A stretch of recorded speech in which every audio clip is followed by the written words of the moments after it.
Oh, this is gonna suck. I can tell this. This is really gonna suck. Oh, we're doing a little experiment today. Let's see. Maybe I can get it to go like there. We go. A little bit of experiment today. I got a new monitor, and my camera doesn't sit on my monitor very well. So that's what we're doing. Well, what is today? It is the 18th of July. That means that I have to take a pile of crap up to Sacred Heart Church in Osage, Iowa, and donate to their fundraising efforts. This is all the stuff that we had left from our garage sale. So let's see, what do I want to talk about first? Oh, thumbnail on today's video, if you will look. I got a lot of pictures. I just got to go through them. But if you look at today's thumbnail, it is the only gold piece, 1 ounce, the only 1 ounce gold piece that I own, and that I have here at my house. Every other, anything bigger than a quarter of an ounce, and I only have one of those or two of those. Anything bigger than a tenth of an ounce is probably kept in a commercial vault. So there isn't a lot, you know. It looks like I got a lot of metal here. It looks like RC has a lot of metal. It looks like Frosty or Brad V has a lot of metal at their house, and they probably do. But they've got big safes to keep it in. I don't have a whole lot of room, so all of my stuff gets shipped to a commercial vault. And so when I tell you I have to wait days or weeks to get stuff, it's because it's coming from a commercial vault, and I don't know, I think it's Idaho or Texas. I'm not sure which, but it's either that or I have to buy it, and then wait for it to arrive. So that's the way that goes. But that is the only 1 ounce gold coin that I own that is here on this property.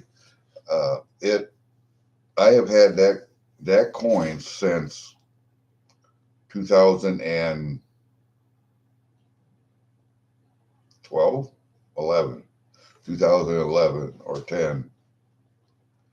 It's been a good 14 years, 20, good 14 years, probably 13 years. I've owned that when gold was like $800, or maybe even cheaper than that. I don't know. It's actually pretty good, man. You guys are going to be so jealous. You're going to be so jelly when I tell you I gotta have the morning constitutional. I haven't had any of this yet today. You're going to be so jelly when you see my next package. Not this one from Joe Durbin today that we're going to open.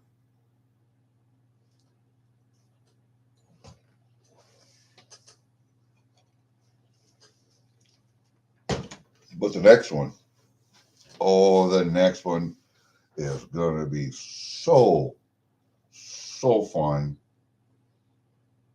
So much fun. The one I got today is not bad. The one I showed the other day, and I think it was at night. See, I have to apologize. I tried to do something. No, the last night, no, the night before. I tried to come up. I had stuff to do during the morning. It's like now it's 10:30. I slept till 10:30 today. I didn't go to bed till 12:30, 1:30 this morning. But I usually come up in the morning when nobody's up, and I came up later in the evening, and I stayed up for half an hour. I opened some packages. I had a package from, who did I have a package from? I had a package from Opus. I had a package from Michael Stacking. Yeah, I got my Canadian Owl for Michael. What did I get from Opus? I forgot what I got from Opus.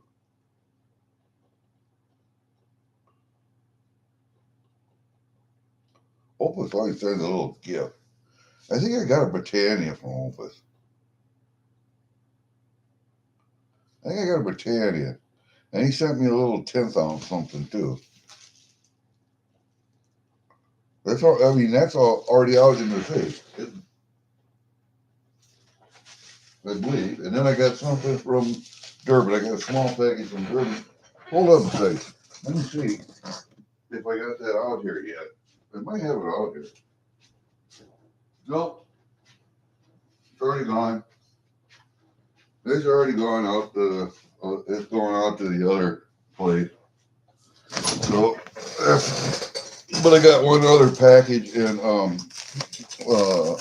LCS finds I got yesterday to show you. See, I don't go to the LCS because they're too far away for me to make regular trips to the LCS. I have one that's about an hour and 20 minutes away in either direction. You either go to Rochester, Minnesota. There's one up there. I wanted to go up there to see him. I haven't been up there yet, or hadn't until yesterday. And there's two down in Waterloo, Cedar Rapids area, or Cedar Falls area. There's one by my daughter's house, not very far away. So I've been there and I bought some stuff. I told you guys I bought that 14 karat 1 gram bar there, IGR bar. I bought that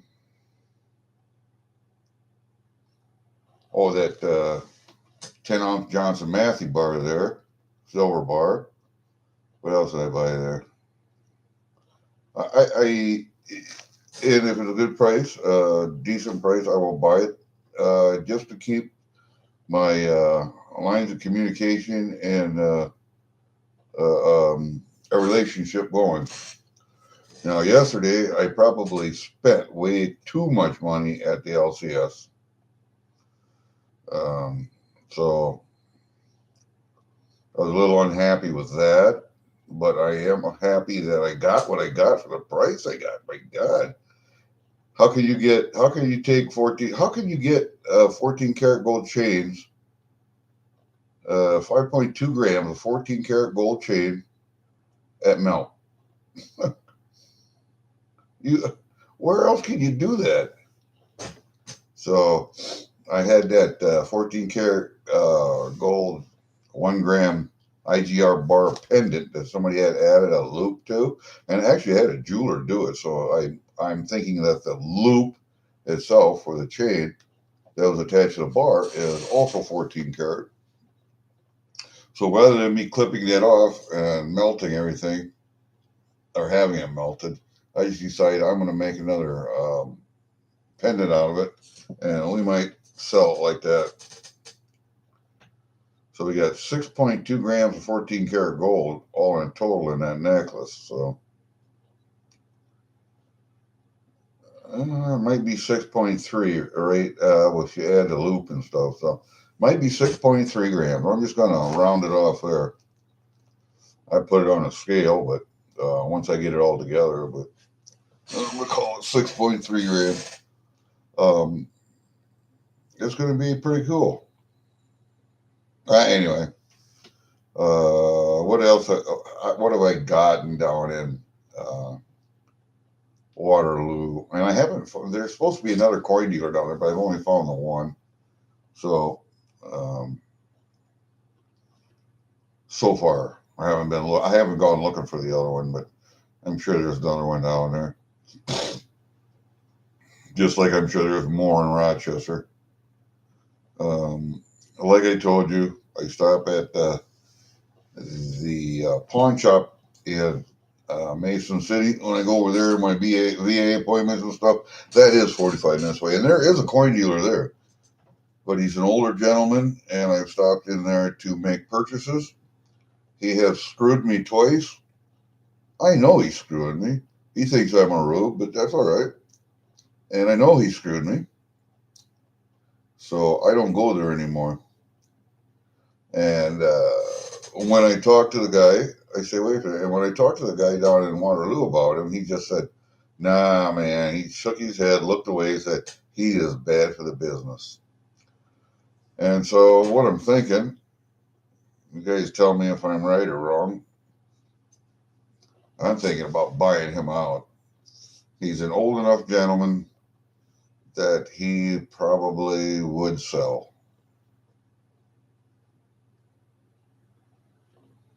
I want to buy out his inventory, though.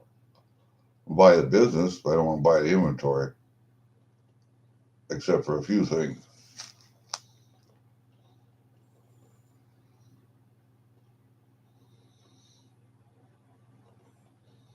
I'd have to be making some friends with be making some business deals with a couple of pourers. Something like Monument Metals or no, not Monument Metal, but a pourer that Meg has up in Idaho with her, or Reckless or something like that. Haley Bug, one or two pourers that I would sell their stuff exclusively. Um, and then make a deal with. We'd have to do some deals with SD Bullion or AppMax and I know what you guys think of AppMax. SD Bullion, Silver Gold Bull, a couple of them, maybe a couple of overseas ones.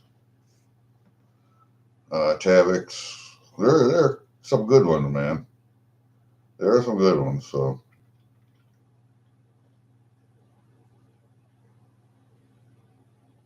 I can't tell you all of them. I'd have to go to my contacts page and look them all up, but I'm not going to do that right now.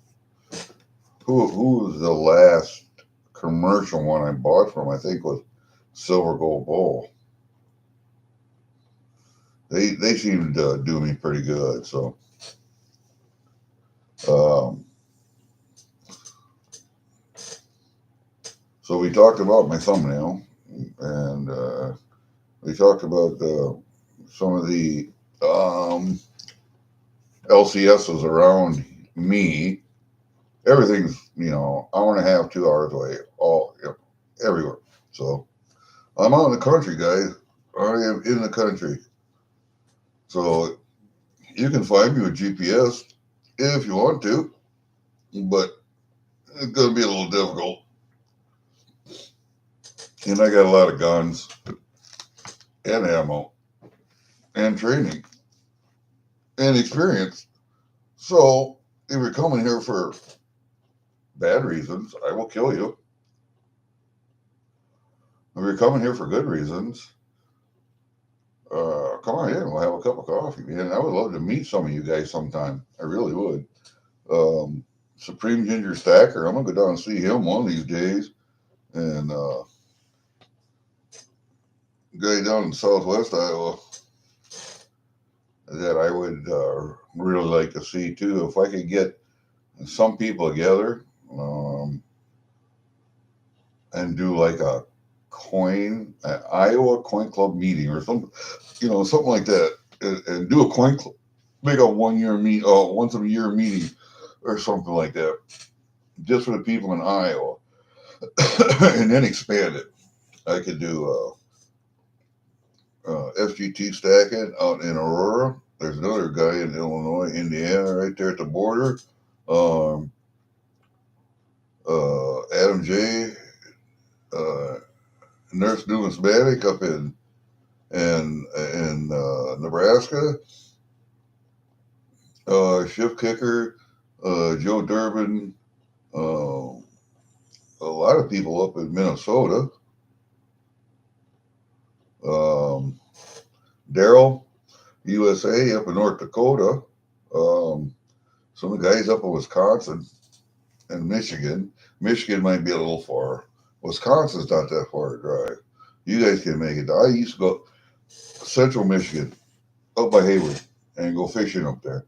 And it's only a 3 hour drive, 4 hour drive, guys. You can make that. Joe Durbin can make down here 4 hour, maybe 4.5 hour drive from him. Shift kicker can make it down, I think. Um, Depends on where I held it.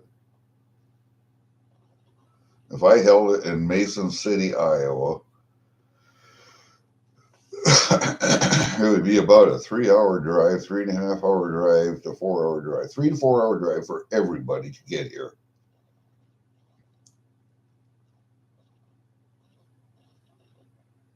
And I would have to RSVP it because I would have to have time to go rent a big enough place to do it.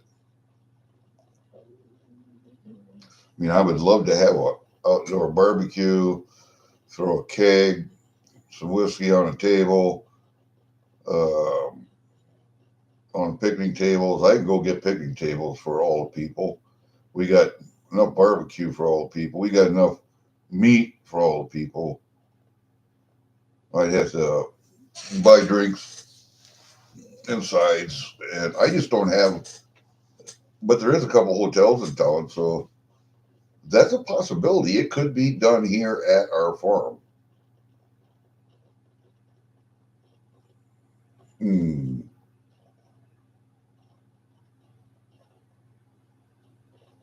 All right, you guys got me thinking now. You guys got me thinking now.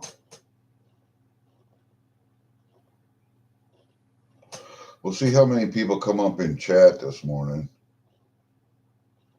But I would put that, I would kind of put that to the chat because I told, oh, and I have to tell you why I was in Rochester, Minnesota, because I don't usually go up there. I do have a sister that lives up there, but her kids are grown up and gone now. And she's just up there by herself, divorced lady. Um,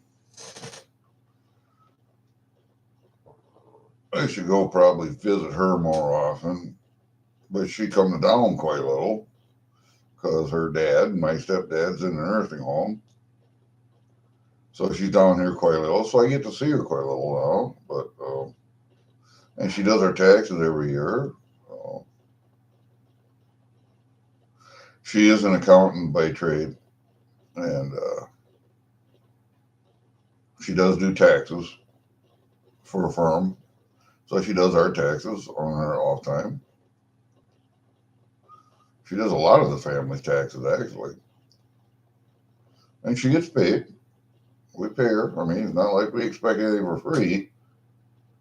But the reason I went to Rochester is because my oldest daughter is here from Philadelphia. She decided she wanted to help her mother out. I have a surgery next week. You guys know that, to get this lipoma taken off my underneath my arm, side of my chest here. And they're going to put me out, general anesthetic.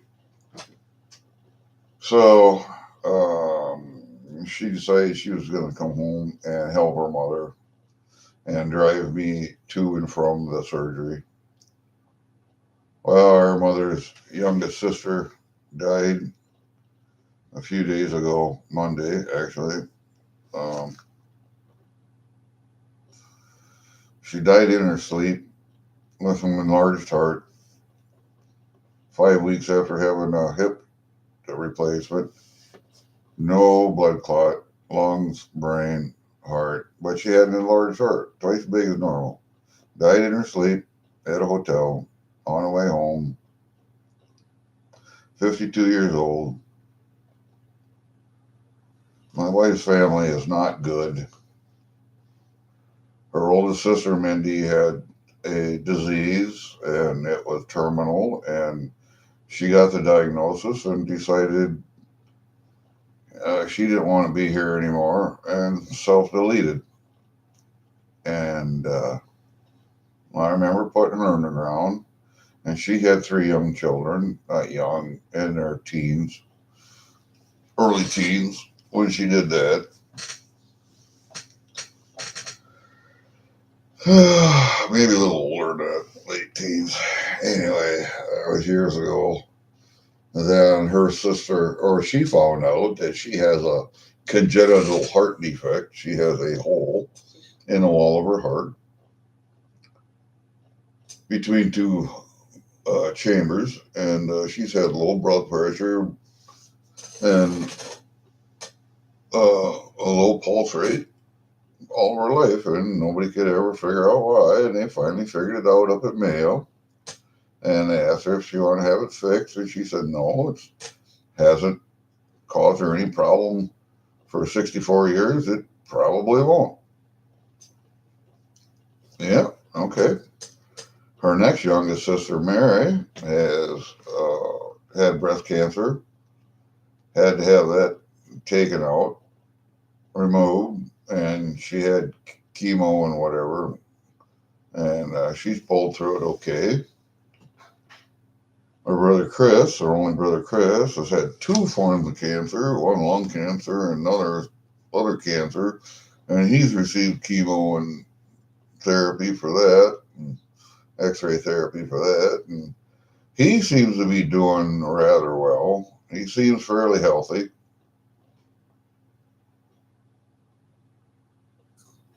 But he would be 62, right? Yeah, 62, 63. And then her younger sister, Sue's, just died in her sleep. Now, dealing with all that, her mother also has bone cancer. Now, granted, her mother is in her, what, 80s now? 80s. And last month got, what, 2 doses of platelets and whole blood, 3 whole blood, 2 platelets, something like that. So she's not doing good. She's taking care of him too, or her too. My stepdad's in the nursing home she works at, so she sees him every day. He's actually doing pretty good. Slowly, um, degrading like a 83, 84-year-old man would. Gotta have to look and see how old he is. 84 or 85. Something like that. So my oldest daughter is home for a week and a half, and I was up. Yeah, my wife was working yesterday, so I went up to Rochester to pick her up at the transportation place because she flies Minneapolis, St. Paul, and shuttle to Rochester, Minnesota, which is about a what hour and half drive, I suppose, shuttle drive. And so I pick her up at the transportation place in Rochester. Well, that's just up the road, not 10 minutes from uh, the LCS up there, JD Coins. And I'll show you that here in a bit. But so that was my first time. I've talked to him on the phone before, but I never stopped there. Um, so it was good to stop there and actually meet the guys. I met a fellow vet while I was there. He did 1 tour in Iraq and 3 in Afghanistan. And I made sure I asked him about his VA disability and if he was getting what he was needing and if he got himself on the burn pit registry. And yes, he had. So we shook hands, and after I paid him, and I left, man.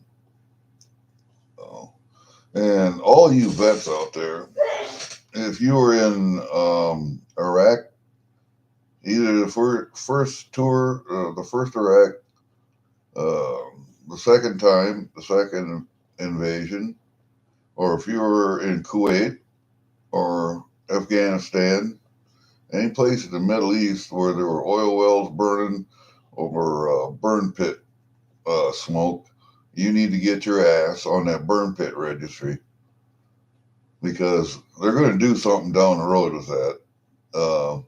Look how long it took for them to um, acknowledge the toxicity of Agent Orange and get those guys some compensation and their families and their children.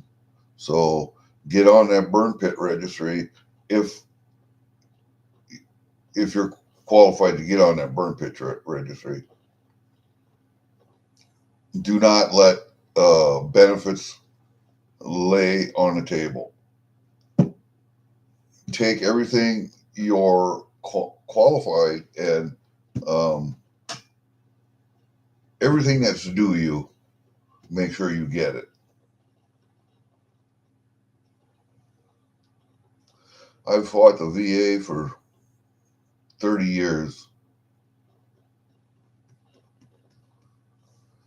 and that's just a whole other story. But all right, what I did do is I got a new monitor, and that's what I'm looking at right now. But the reason I had to get a new monitor was the old one quit working, and I couldn't figure out why. It just had a fist-size hole, right in the middle of it. I got pissed off at something, and that was the only thing I could hit that would do the least amount of damage. So, $85, new monitor, and I'm going to redo my desk here. I'm going to put the computer down on the floor. Put another monitor up here so I can monitor 2 channels at once. Yeah, I'm trying to become a little bit more technologically savvy. All right, let's look at some stuff. I'm going to have to redo the camera. Maybe we'll see how this is going, how I can do this. I will start with some of the stuff I got up at JD Coins yesterday. I told him that I like peace dollars, and he had a lot of Morgans and some pieces in his, but everything was slabbed. And I told him I like peace dollars, so I'm not paying $300-400 for them, and that I like to dig through calls and see what I could find. So he brought out some calls, and I found 5. See, I have a lot of 22s and 23s because those are the most common. So I found 4 24s. I found 4 24s in the coal pile, and they're not bad. This one's dirty as hell. I found 4 24s. This one's really cool looking here, really good looking.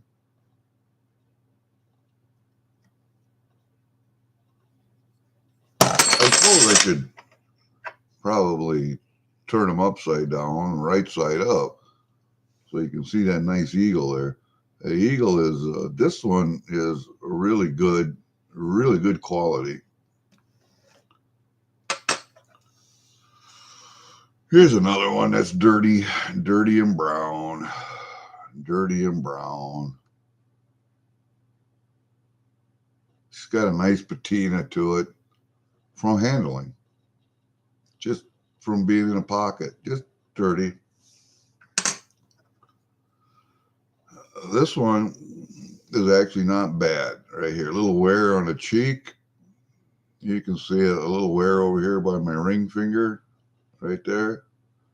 And the hairline, the ears, the eagle right in the middle of the feathers, all the way down to the tail, from shoulder to tail.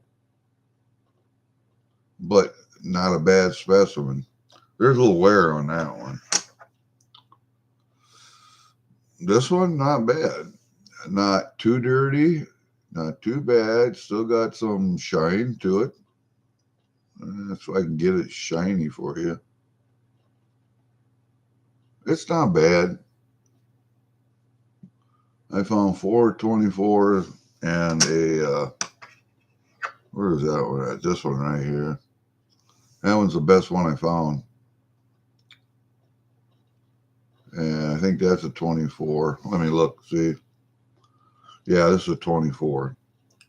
So if I could find another one of those in a 25, I'd be happy. But let's see, where's my 25? 24, 24, 25, and 24.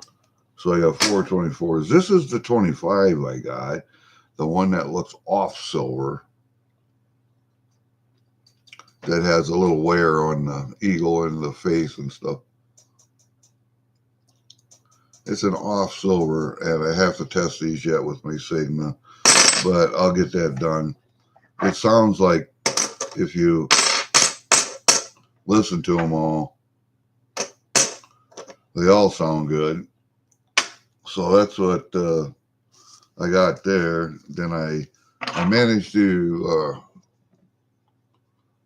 pick up a loop finally, a 10X loop. And I told him I'm going to need some tubes and stuff because he sells them too at one.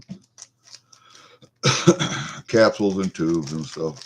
And then I bought this.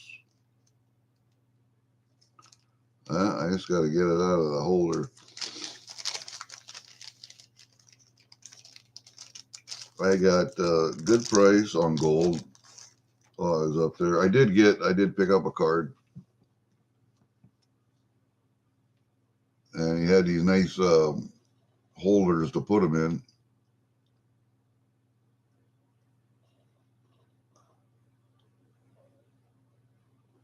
Joel's the guy's name. So you can see that. But what I did buy when I was there was this little guy right here. He had two ounces. One was a Valcambi and one was this Pamp. And the Valcambi had a Statue of Liberty on the front of it. And they're both the same price.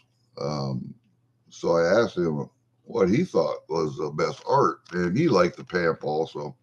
And I have Pamp 1 grammers and half grammers. And I like the 84 tuna on the front also. So I picked up the Pamp. This is a 2 gram bar. If you can, probably can read that down there. I don't know. My camera sucks bad, but there's a 2 gram bar I bought. Pretty close to melt. But then I told you I have that 1 gram 14 karat IGR bar. And I had stopped at a pawn shop to look at chains, and all the chains were too short. I got a 5.2 gram 14 karat gold chain that's damn almost 2 foot long or better. And I got that for melt. So that was the deal of the day there. I got that at melt. We went through some chains. But I'm going to tell you what. I got a nice, and I'll settle back so you can see it actually. Look at how long that chain is. Yeah, buddy. So I got a nice chain at melt. And it's 14 karat. I wanted a 14 karat chain to go with the 14 karat pendant. And I wanted 14 karat so that it at least has some wear to it. And then that way I have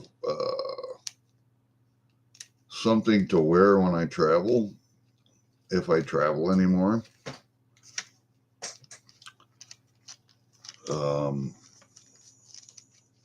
If I travel anymore. So we picked those up up at JD Coins. I managed to finish reading my book.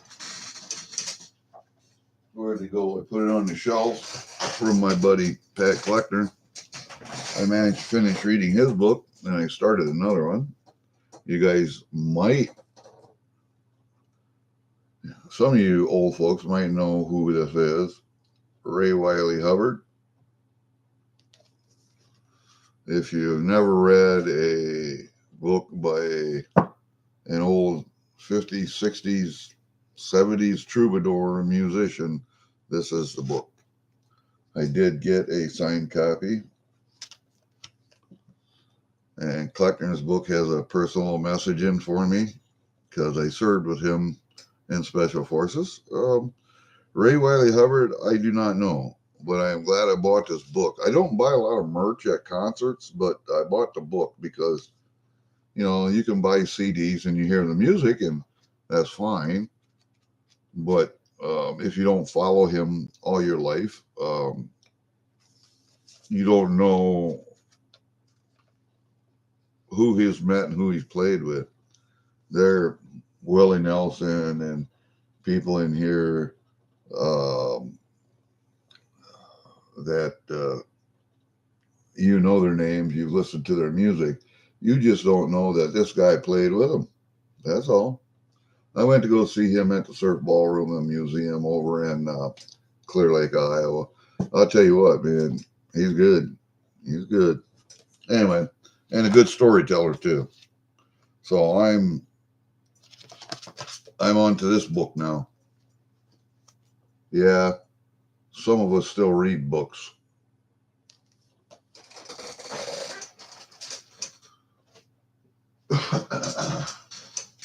So the other thing I wanted to show you guys was I have a package from Joe Durbin, and I was on Joe Durbin's auction yesterday.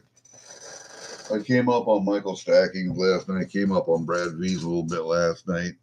Michael Stackings a little bit before he went to bed. Just to let people know I'm still around. I'm still around. I just got everything put away. I told you, I put all my silver, I took down my table, I put everything away prior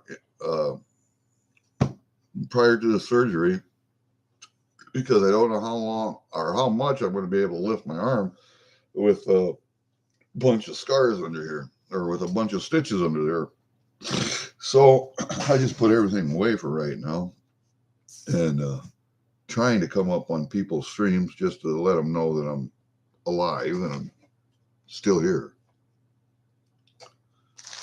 So let's just take some of this stuff out of Durbin's package. Oh man, I got more stuff in there and I know what to do with. Oh man. All right. I think what I'm going to do is turn this camera down on the table here just for a little bit. And we'll go this way. Yep, just like that. See my other monitor back there? I got to put it up yet. All right.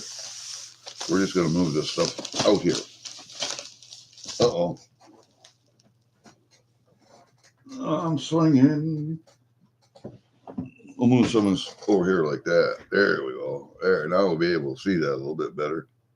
Okay, I got a big package here.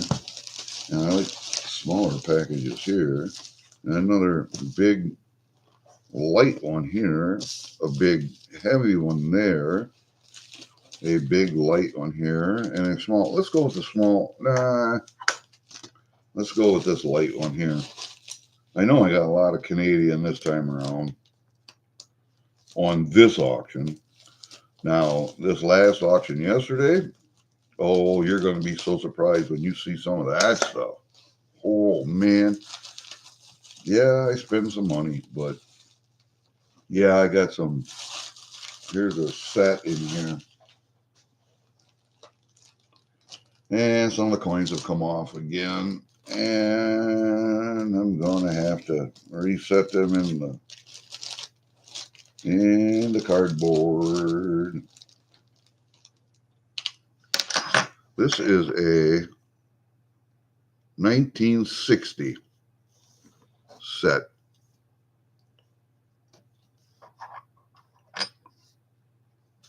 A 1960 Canadian set.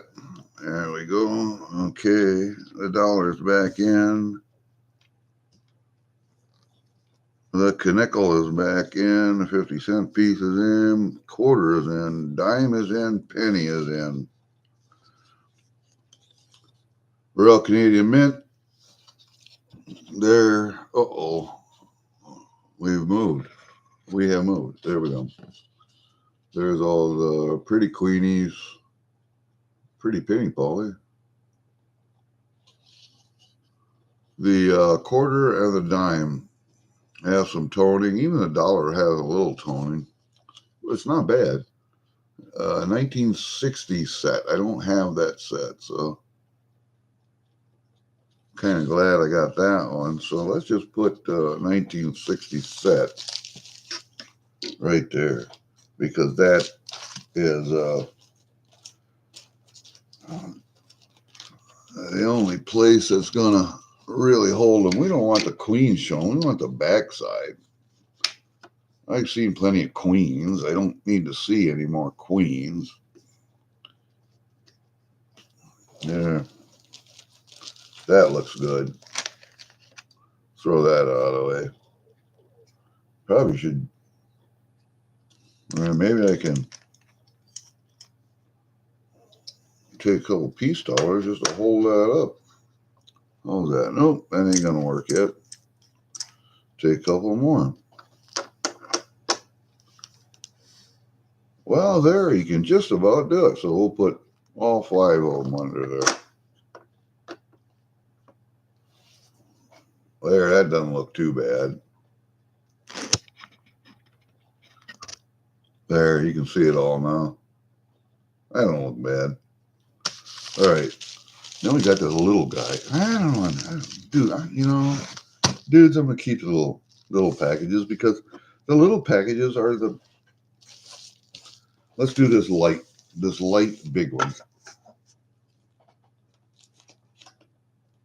My daughter is downstairs working feverishly on her computer. She works from home, so if she's got her computer with her, she can work anywhere.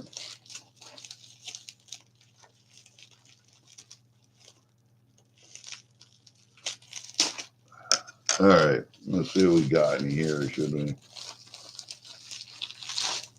Oh, I think I have another set. Canadian set. This is 13. Yeah, it's a set. It's a 1972 something or another.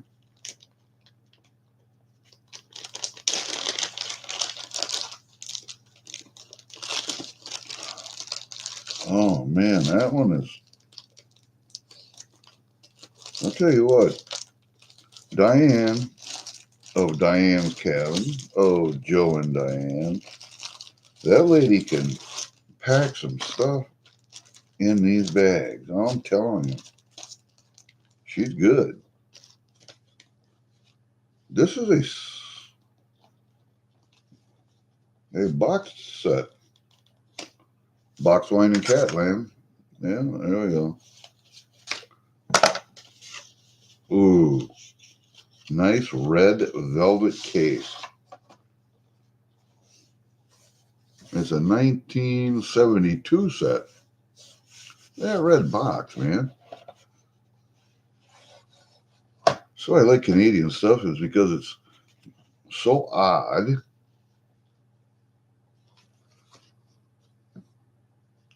Genuine leather, 1972. See what we have here.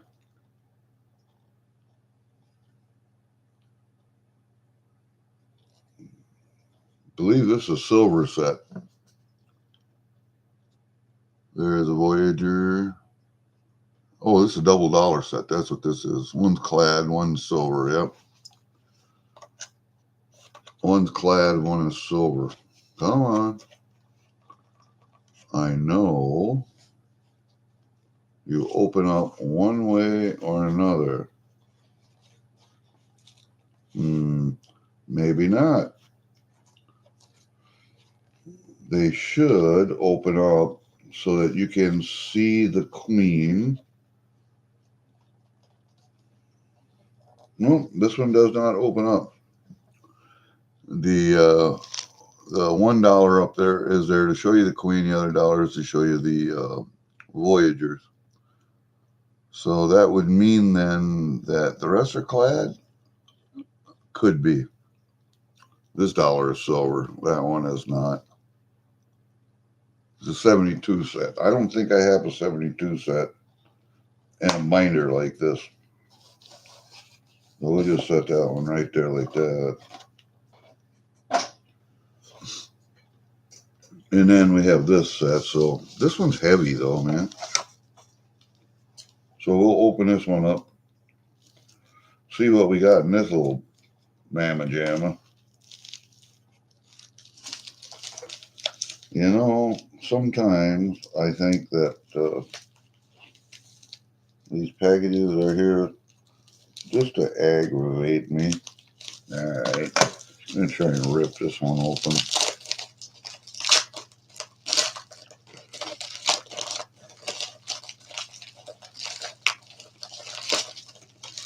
There, I'm just going to rip it open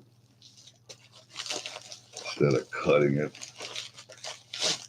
Yeah, this is another one, but this one's heftier. Hold on, let me get that back here. Where'd that go? I don't want that. All right. This set is this Bahamas set or Coinage of Belize. This is a really nice set, guys. Coinage of Belize, and I do have a Bahamas set. This is really nice. Here's the all the pertinent information, which is folded up in there. There's a letter with an embossed letterhead. This embossed letterhead, that's very nice. Right there, that's embossed. That's imprinted in. This is from the Franklin Mint. Dear customer, dear collector. All right, so this is from a Franklin Mint deal. And I have some stuff from Franklin Mint. I have some stuff from, Littleton, little whatever. There's all your pertinent information. Coinage of Belize. Let's just set this right here for right now. All kinds. Important information about the condition of your set, proof set. Coinage of Belize, certificate of authenticity. There's the COA. Okay, so we'll put that in there. There's some, this is 78 proof set. Cool. Set that off of here. And this is 925 silver, I believe. And these are all the birds. All the birds of Belize. You want to talk about a really pretty set. That's a really pretty set.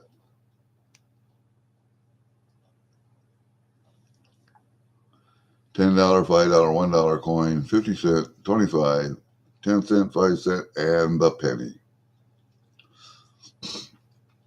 The penny is the most interesting shape. I have another one of those someplace hiding in my collection. And I wonder if this, yes, it does. It comes out so that you can take a look at the backside. All the same design on the backside.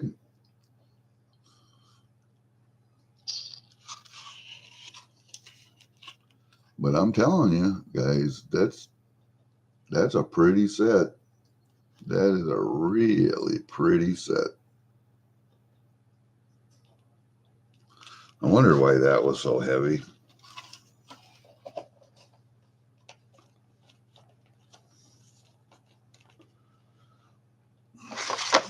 Put all this stuff in there with that, and put all this in there with that, and I'm gonna put all that in there with that. Oh man, is that pretty? That really is a pretty set. I don't care what anybody says.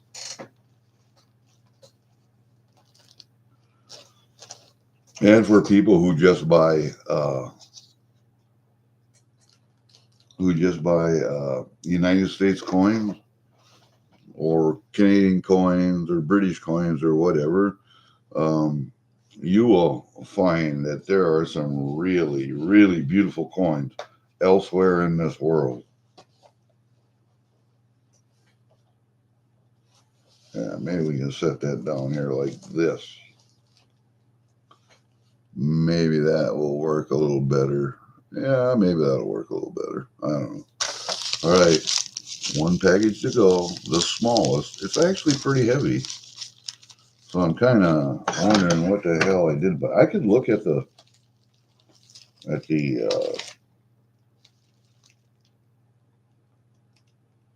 paperwork and tell you what it was I bought. I just like being surprised. Oh, I know what that is. And I know what some of those are. All right, what do we got here? Well, first off, first thing that came out of there was a Canadian nickel. And these are all 925 Canadian nickels. This one is a, let me see, this one has a king on. Let's get the old eyes out, should we? Let's get the old eyes out. Yeah, this one's the old king. This one is a 1906. Really good backside. Really good reverse. The obverse is really pretty well worn. I can make out the words. I can make out the king. The crown is a little worn, and the collar down there is a little worn, as well as the side of his face. But I can still make everything out pretty well. So there you go. It's an old Canadian nickel, 1906.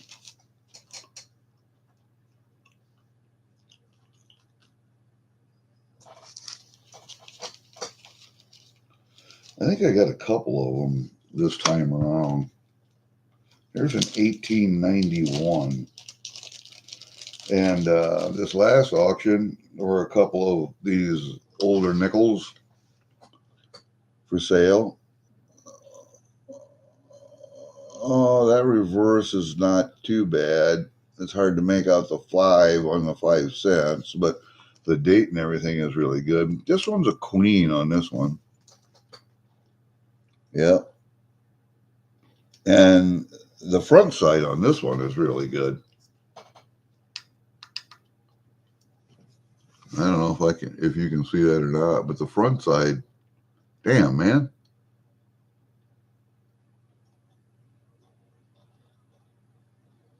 The front side is pretty good on that one. It's the back side over here. The back side is where, see the 5 cents down there at the bottom? Can't really see that, but the 5 and the 5 cents is pretty bad. But actually, the nickel's still pretty good, so I like them. Then I got a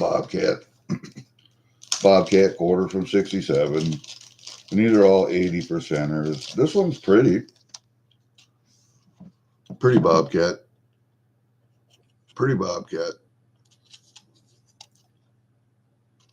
And I don't fill books like a lot of people do. I just collect them and put them together. And what do we got here? This is another Voyager dollar. This is a 65. A $65. Everything's 80%, of course. This one is a really nice one. Proofy, really proofy. Almost seems like that one could be graded, but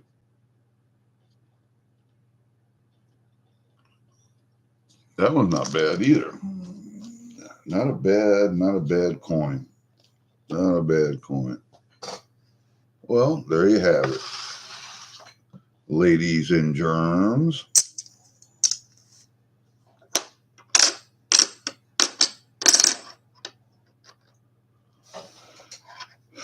We got 5 peace dollars. We got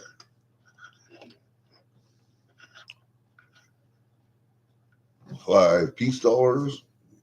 We got a loop. We got a nice gold chain. And we got a 2-gram pant bar. Oh, can't even see it. We'll put it up there. There you go. A 2-gram pant bar. That was my haul from yesterday. So that's what we got. And what I like about Durbin's auction is that not only do they send you an invoice through email that you can pay just like that, but they also send you invoices in your package, which I really appreciate because I keep these invoices with the coins. Therefore, who's ever going to get these coins in the future are going to know exactly what I paid for them. This next auction, you guys are going to be so surprised because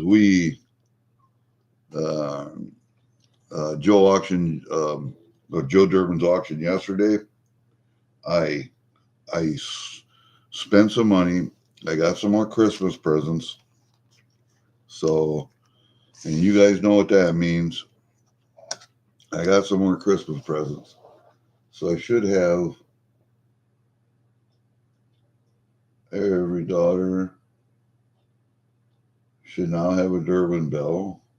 I'm going to work on angel bells, so I only have 1. I think I have 2 now. I need 1 more angel bell. I have a stuff box, and I have something else that you guys are going to enjoy when I show you tomorrow. Okay, I want to package this stuff up, kind of. Put it back in here because this is stuff that's just going to go outside with my Canadian stuff and the other vault out there. Oh, shit. And I forgot the box.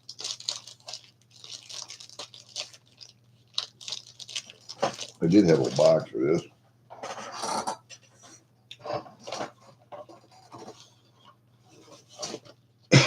And I bought some odd Canadian stuff that people, Gary, paid too much for it. Well, if you value everything on just silver content, then yes, I paid too much for it. However, if you judge stuff on historical content and collector value, and I keep telling you guys, I'm not really a collector of anything except Canadian coinage.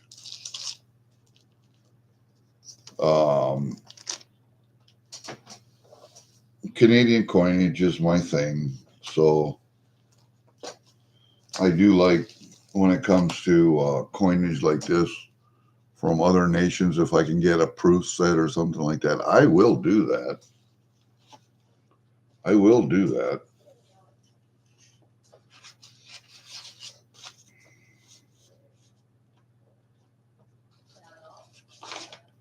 Because I think they're very pretty. And if they have some numismatic value and they have silver value also, then sure, I'll buy them. I don't see what the problem would be with that. Some people think that that's maybe not the way to go. I don't care. I think that that is the way to go. But that's what makes this community such a rich community of people, is that we are all very different when it comes to what we like and what we collect and our thinking as far as what things are worth.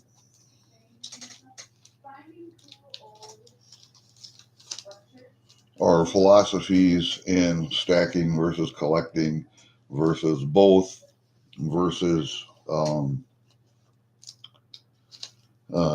survival, shit hits the fan kind of scenario. If we're traveling overseas and we want to take some of our gold with us, how do we go about doing that?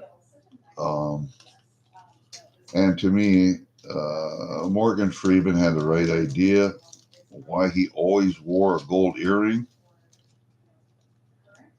Not the fact that he likes earrings that much. It's the fact that if he ever dies overseas, there's enough money there in that earring to bury him.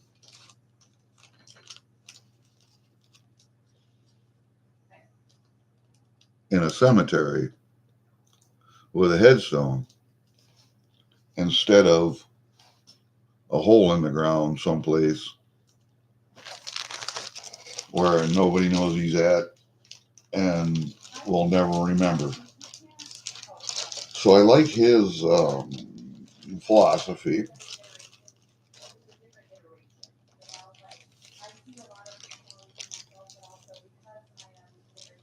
And so I am trying to kind of emulate that, but it's also not just emulating, but it makes perfect sense to me. So we'll throw it back in this big container because that's all going to go outside anyway. The only thing that's going to stay in here maybe will be this loop. I have something else coming. You guys are going to love. And when I get it, you're just going to drool. I drooled when I saw it. I couldn't actually believe that Joe offered it to me, but he did. So, okay, this is going to go outside. This loop will probably go outside because I won't need it in here. Let's put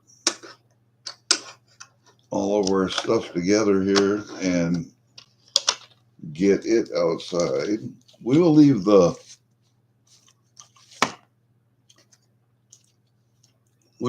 cards in here, all of the contact information. But I have him in my phone now, so we're good that way. That's going to go outside. I have to find that other Grammy. That's in here yet, so I can find that. This is going to go outside. So I will just, do I got another bag here? I don't see another bag. Another bag. Yeah, no, there's not. All right, well, I'll find another bag. We'll just throw it all in here because it's all going to go out anyway. Put that in here. I will say that JD Coins did give me a nice kind of velveteen bag to keep everything in. So that'll go out also. And Joe Durbin sends every coin bell, snuff box, All those things are made out of either 40%, 90% sterling silver, coins, handles, and he sends all of those in those nice velveteen bags also. So every one of those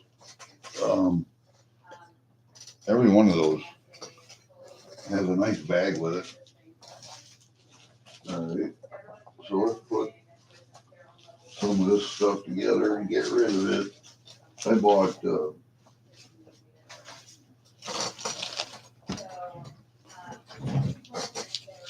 and you guys know me pretty well. You know that I reuse these bags if I can.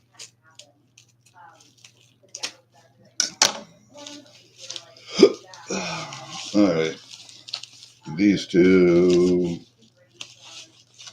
this one can go in there. This one can go in here also.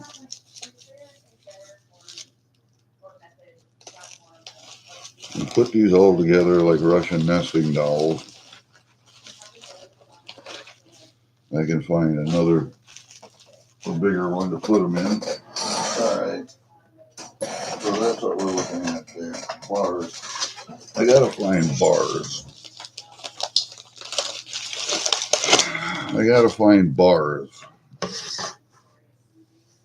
Who's in chat? $1 Million Meg, how are you, dear? And Seth is here, stacking silver and nickel stacking. How are you guys doing this morning?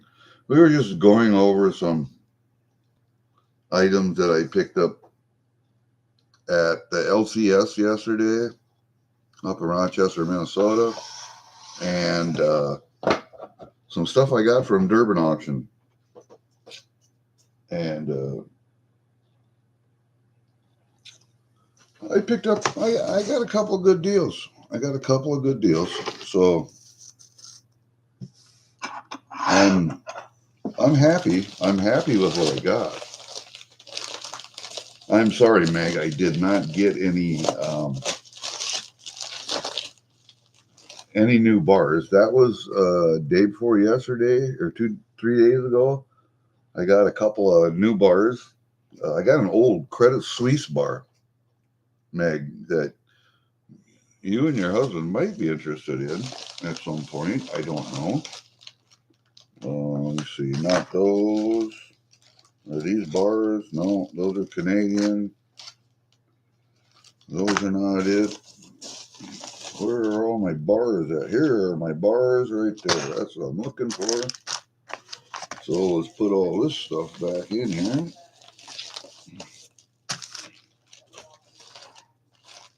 Yeah, you see that the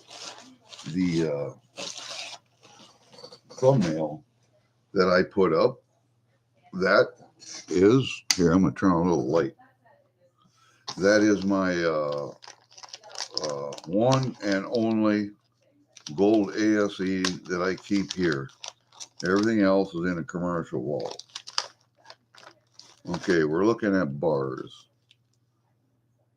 Here it is. That's what I'm looking for.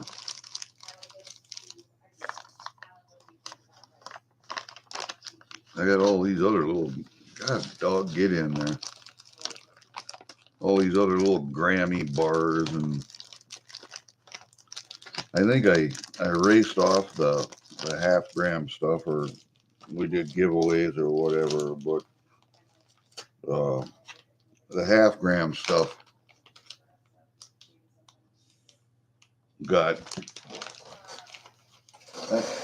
the only other, I think I may have a couple of half-grammers left, but I don't think I have too much anymore of half-grams. I think I gave or raced most of that stuff away.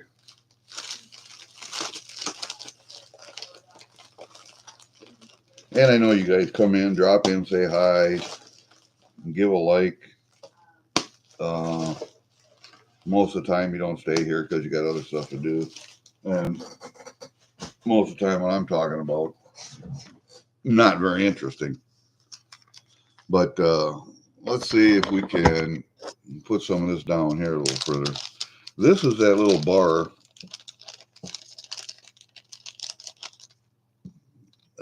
And if you notice, it's a little IGR bar. It's only 14 karat. But you see the loop at the top, it was made for a necklace. And rather than take that off, because I imagine that is gold also, because it looks like it was done at a jeweler.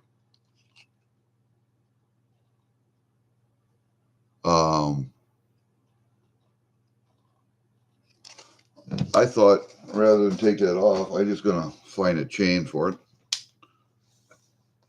And we will do up what it was meant to do, be a necklace.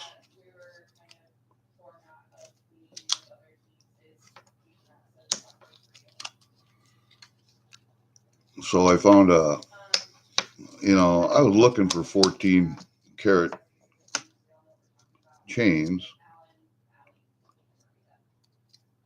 I could never find anything long enough. So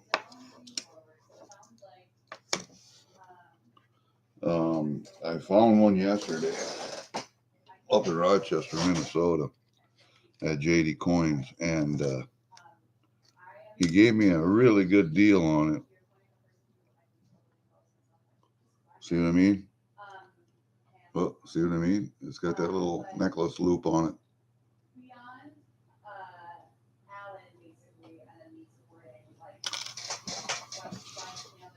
So I have to look at this closer, but yeah.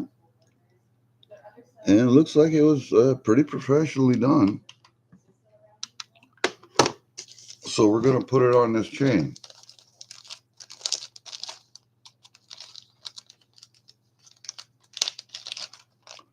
Now this chain might be too long for a woman's neck. But it's just the right length for a man's neck.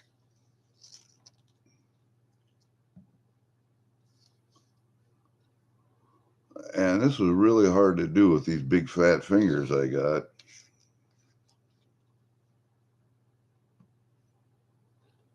I don't know if this is going to fit or not. I may have to take it to a jeweler and have this done, but I would like to see that slip through there.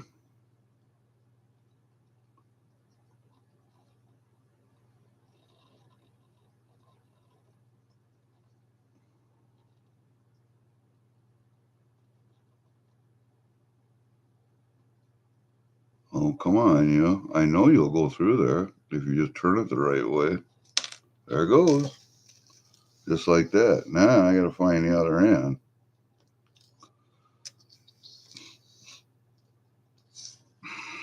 And figure out how that goes together.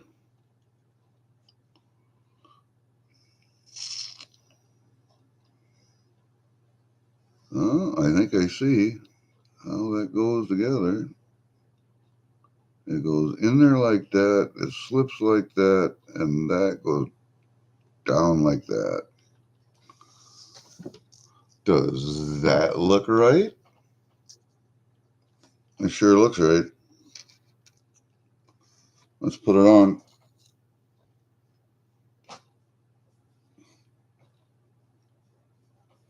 All right. What do you think?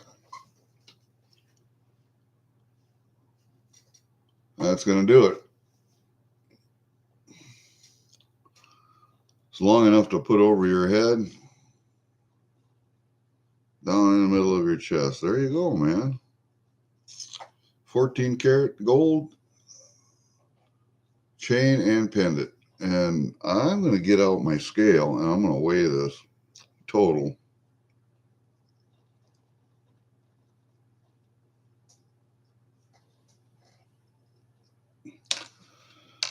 All right, I'm going to weigh that total.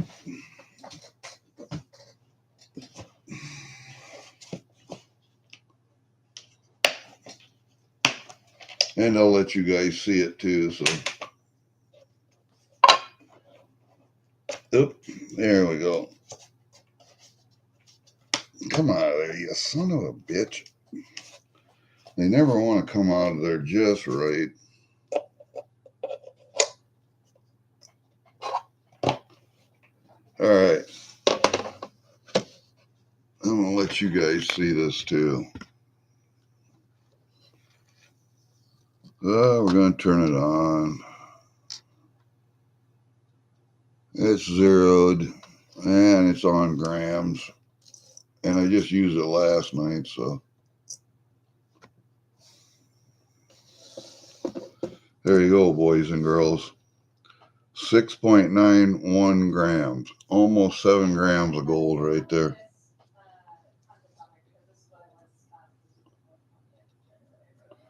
The pendant itself is 1 gram or 5.85.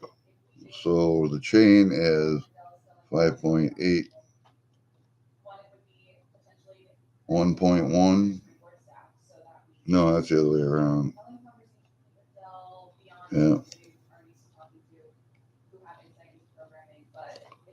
So there you go, man. That's what it is. You have all of almost 7 grams of gold, 14 karat gold right there. It's only 14 karat though.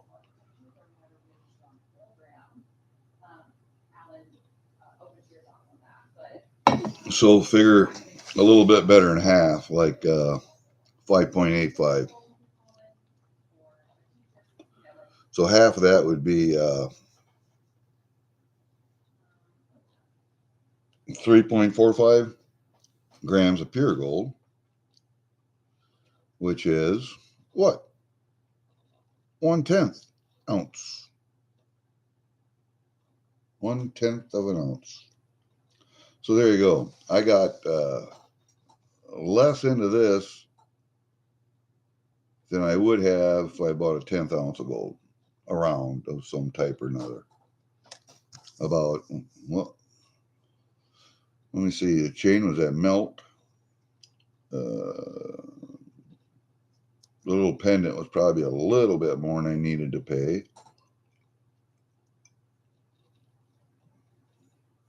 I got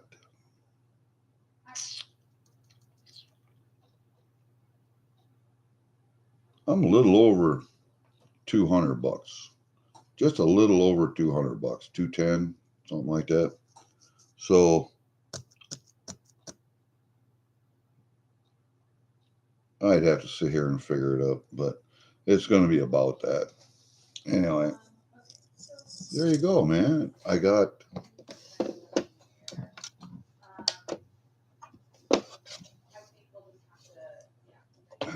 something I wanted to get done.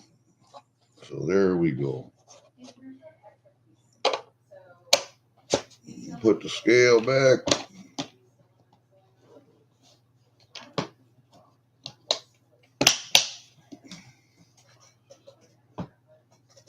Looks good, don't you think? I don't know. I think I'm just going to toss that 2x2. Now I'm going to put that right in here. Just like that.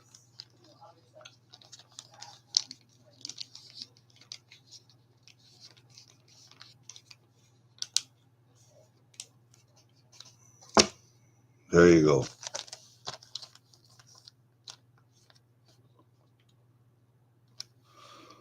And I got a bag right here. All right. So we're going to throw that in there. You know, I really. Oh, yeah. It's 303 something. I gotta look at something here. It's 303.95 or something like that. Okay. So that one. Okay. I'm pretty well caught up, I think. Pretty well caught up.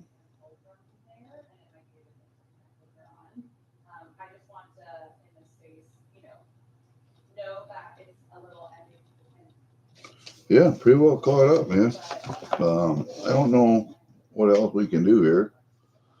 What do you mean, sorry you're late? Don't be sorry.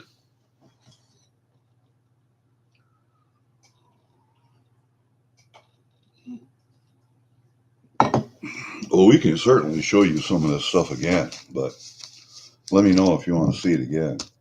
But I did. I bought a 14 karat gold chain yesterday at Melt. Um, and I had that 14 karat gold 1 gram IGR pendant as a bar. And I can't understand in my mind why anyone would want a IGR bar as a pendant, as a gold pendant. A heart, a flower, something other than a bar. But no accounting for taste, so I I bought a 14 karat gold chain for it rather than clipping off the or melting it. And I just thought that'd be a good way to carry my wealth with me when I travel. I have a sterling silver pendant and chain also. So both of them can go on my neck. I have a Rolex Submariner watch that can go on my wrist. And there are some things that you can wear um, to preserve your wealth when you're traveling. You don't have to carry coins in your pocket or bars in your luggage or any of that other stuff because more than likely TSA is going to steal it from you. So if you're wearing it, it might be better. Might be better for you. You know, there are other more than one way to skin a cat. So let's take this stuff out here. I'll throw some of this stuff back out here for you. Ooh, you guys hear all that silver hitting the table? There it is. Look at that. And I'll put it right there.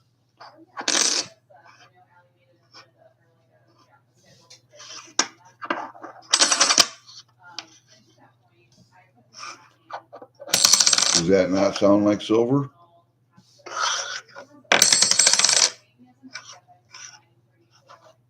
There you go. I got 5 piece dollars yesterday out of the coal bin, and all of them are pretty nice looking. I got 4 24s and 125 because I have a lot of 22s and 23s, and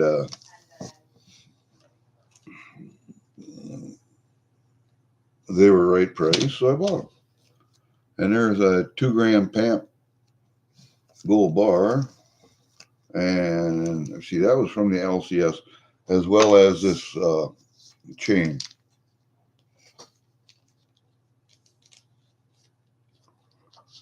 That chain was also from the LCS. So that's what I got up there. And then from Durbin Auction, I did get 2 Canadian nickels,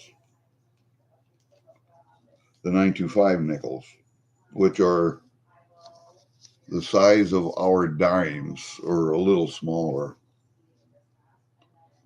And I got, oh, and I can't turn it over in there. I got a Bobcat, and I got this is a 65 Voyager dollar. But I did get a proof set. Um, let's see if I can set it down here. Here's a Canadian set. Here's another Canadian set. This is this is a, I have several of these, but not this year. That's a 1960 set there, the 72 and a 60. And then I got this Oh, you can't see it over there. I can't see it anywhere, actually. I'll put it down here and put it over here. No, put it over here. I can slide some of this over just a little. I'll slide some of this over just a little ways. There we go. The coinage of Belize. There is a beautiful, beautiful proof set in here. And I will show you this set again, even though it's difficult to get in here. This is a pretty, pretty, pretty set. I don't care what anybody says. Oh, there's a pretty penny poly paperwork. There's some paperwork right there. So we'll put that over here. This is a nice velvet box. All of the information in here. Look at this set, ladies and gentlemen. That is as proof as you get. All sterling silver. You know how much that weighs? My God.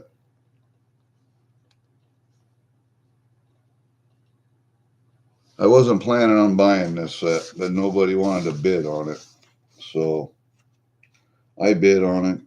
I got it for the opening bid.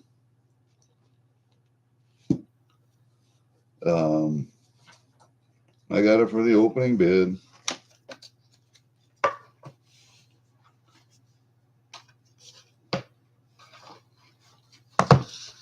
That, my friends, is one wonderful set there.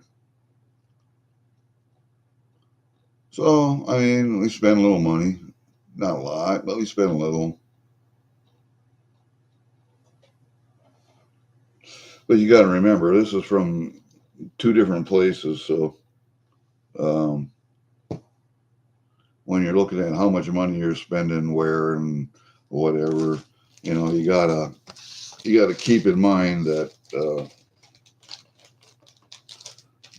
you're not spending thousands of dollars at one place. You're spending hundreds of dollars at several places. And you're spreading the wealth around. You are forging relationships and goodwill. So, and then not only are you doing that, but you're also at the same time increasing your value. You're increasing your stack.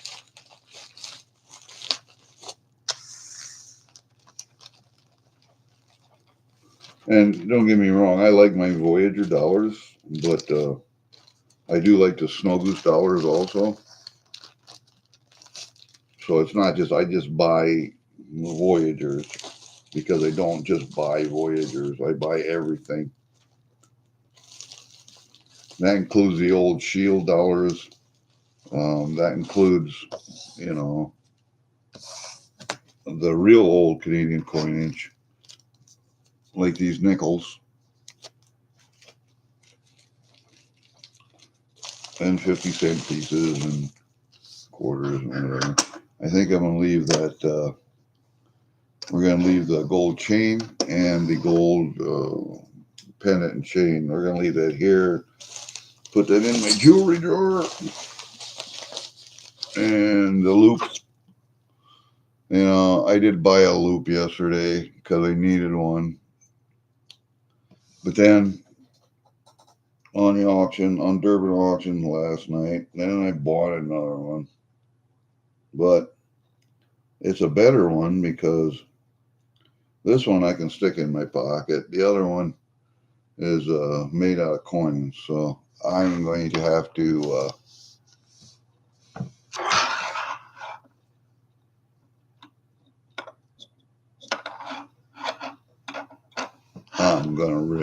in the next few days, I am going to show you that one. You are gonna be jealous. You are going to be very jealous. All right, Corey Lee, let's see what you got. Music ass, ton of nanny stamps. No notes on care or anything. Okay. You have Brazil. Okay, close. Belize, yeah, well, it's close. Yes, I want to get a New Zealand or Aussie gold nugget. I don't know if I want any of the refined stuff. I'd like to have a nugget.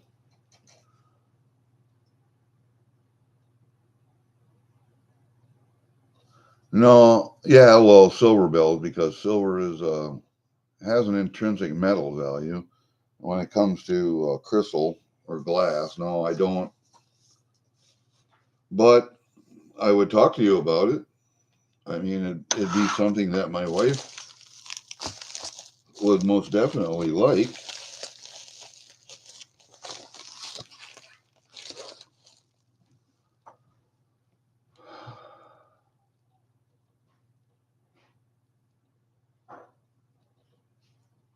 Why are you leaving, man? You raising the rent too much? Yeah, I like the snow geese too on the um, Canadian pieces.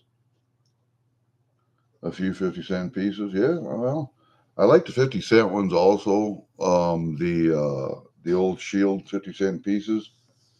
You know, we have uh, quarter bobcats, quarter caribous. I like the old bobcats, not so much the new caribous, but yeah, you could. You could.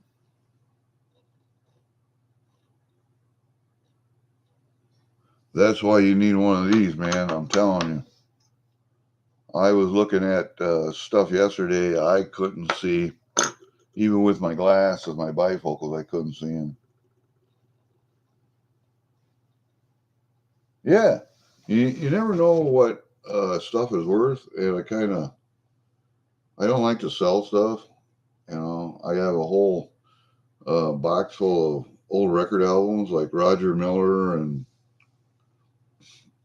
big band stuff from my folks and um, her folks, and we were at a garage sale the other day. We were putting one on down at my daughter's, and there was a young lady came in. She couldn't have been more than 25, 26, maybe 27, somewhere in the late 20s. And she bought every Roger Miller album we had. And I was surprised as hell.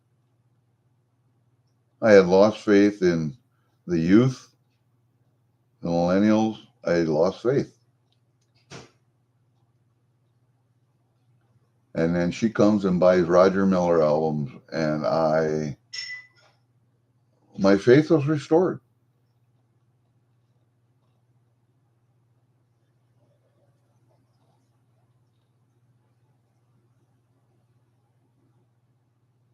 Oh, I just left the pizza maker sold the building. You ever living above a restaurant, huh? On the second floor?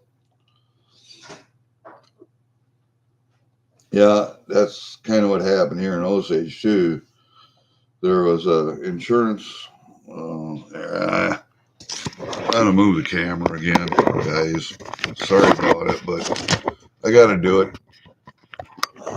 Um, and I got to move shit up.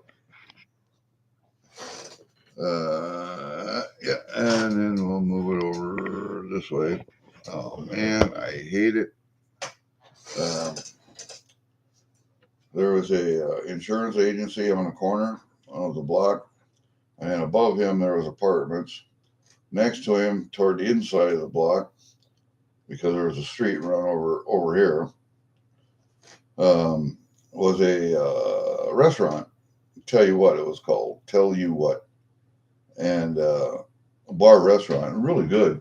They had some good food there. Been there several times to eat, and this is a town of what? You're 4 or 7. I'm not sure which. I think 7,000, 6,000, 7,000 people.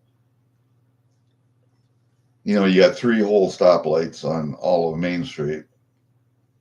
We used to have one, but they put 2 more in. Ooh, we're big time. And uh, had a fire in the upstairs apartment, which burned the insurance agency down, which smoke and water damaged the restaurant. You would think it'd be the other way around. The restaurant would catch on fire in the kitchen and everything else would go up, but it was not. It was the apartment dweller started the fire, and that's from what I know. Now, I could probably go to the fire department and find out for sure, but it looked like the restaurant just had smoke and water damage from the apartment insurance agency fire. And I've seen that over the years. A few buildings have burned like that in Osage. It could be old wiring because this town is old. And these buildings have just been refurbished on the outside over and over again, or cosmetically on the inside to turn them from one thing into another. Like the Osage Cafe used to be an old bank building. Well, now it's something else. Now it's sitting empty. So, in the next 30, 40 years, all those buildings will be gone except the new ones. And then there will be newer ones in the place of the older ones. And then the new ones now will be the older ones. And it's a cycle. And so it goes over and over again. Big Bob's Pizza in Ontario, huh? I don't know if I've ever been to Ontario proper. I have been to Quebec several times, but I don't think I've ever been to Ontario, man. Well, it didn't burn all the way to the ground, Corey. I think a lot of smoke and water damage from upstairs coming down. I don't know if they had any actual fire downstairs in the insurance agency.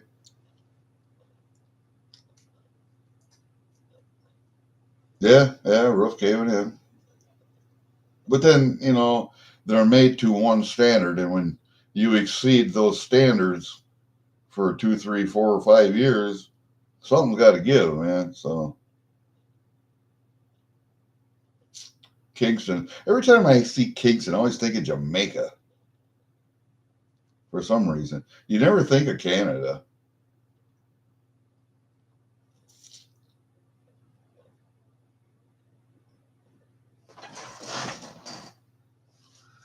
Vinyl siding, yeah.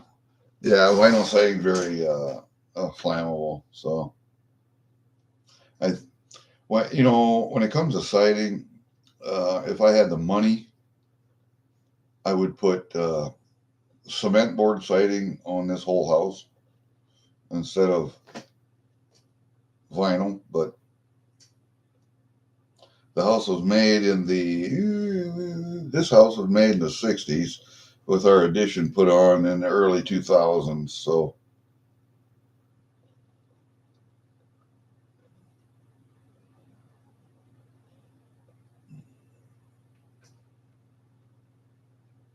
yeah. Uh, Speaking of Jamaica, ooh, I got it playing in my head, a Jamaica song.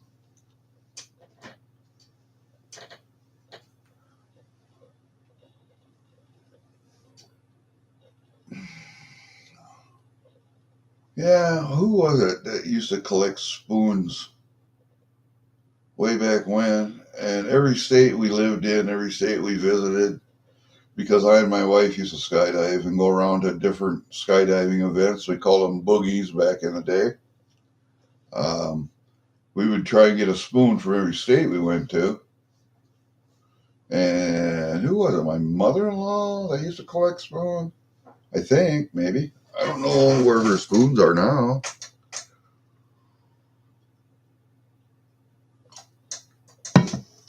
And I think now my sister collects spoons too. My oldest sister, Linda, I think she collects spoons. But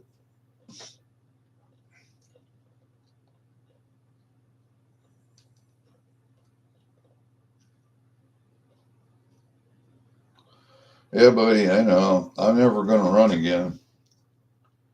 When I had this right ankle refused in September, that kind of put a total kibosh on my running and jumping activities for the rest of my life. You know, when they fused it the first time and the screws didn't hold, I could kind of bend the ankle a little bit. It could move, and it wasn't supposed to. And my foot was starting to tilt again toward the outside, and my tibia was starting to slide off the ankle bone. So I had it redone by a civilian surgeon. VA did it the first time. This civilian surgeon, instead of the VA, put two big deck screws in like that to hold it. And I was just in the hospital overnight. That was it. Released the next day. Um, this surgery, I went in the afternoon. I was out in the afternoon and home, but she opened up the side of my foot, put a plate in there with a hole in it, put a two-part epoxy mixed with bone marrow so that it would all fuse and heal together, and then took a rod through the heel of my foot up through that plate and the ankle bone into my tibia about 10 inches. So that ankle don't move anymore at all, period. It's like I have a peg leg with a platform. You know, if you've ever seen the old pirate movies where they just have a peg leg, it's just a peg. Well, imagine me having that, but with a flat platform on the bottom of the peg. That's basically what I have. So I don't do a lot of walking anymore, but I can walk. Um, it was hard for me to get out on the lawn on uneven terrain and walk because your ankle takes up all those little bumps and nooks and crannies and valleys. And now you can't do that anymore. So your mind just has to get used to it. That's all. Walking on it's not so bad, but it's just your mind's got to get used to how you walk again. What really sucks is my left knee because my right ankle's been refused twice. My right knee has had quad muscle sewed on twice. So I've been off of my feet on crutches or knee scooters and shit like that for a long time. And my left knee always took the abuse. Always took the abuse. And then it's just bone on bone, straight arthritis, bone on bone. There's nothing left in there. And at some point, that'll have to get replaced too. I'm hoping I die before then because I really hate operations. And I really need to have my back redone. You notice me sitting forward and bending over. It's because my back hurts. And I take two kinds of painkillers for my back. So, speaking of which, I got to go take them. Let me go grab them real quick. I'll be talking to you as I do that. But they're sitting out here. My wife said that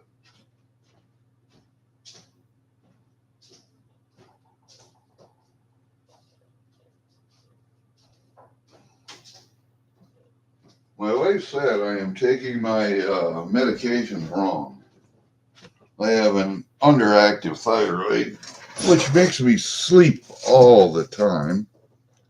I mean, middle of the day, 3 hours, middle of the day, after getting 8 to 10 hours of sleep at night, just I'm always tired. And I noticed that about 2 or 3 years before I quit working, I was falling asleep at work and I was getting in trouble for it. So, well, then we come to find out that I have a medical condition, hypothyroidism. Yeah, hypothyroidism, low thyroid output. And I was taking there's a You can't see them. There's a handful of pills I take every day. And I was taking my thyroid medication with it. Just put them all in, take them all at once, be done with it. No, my wife says I have to take the thyroid medicine on an empty stomach. That means no pills in there either. She says do that an hour before you take the rest of your pills, and then you'll be good. Okay, so I still have an appointment to get my thyroid medicine upped a little bit. So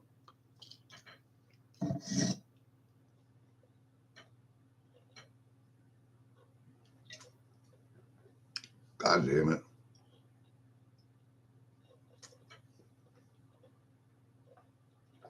I hate it when half of them go down, the other half of them stay in your mouth. All right, so we got that done.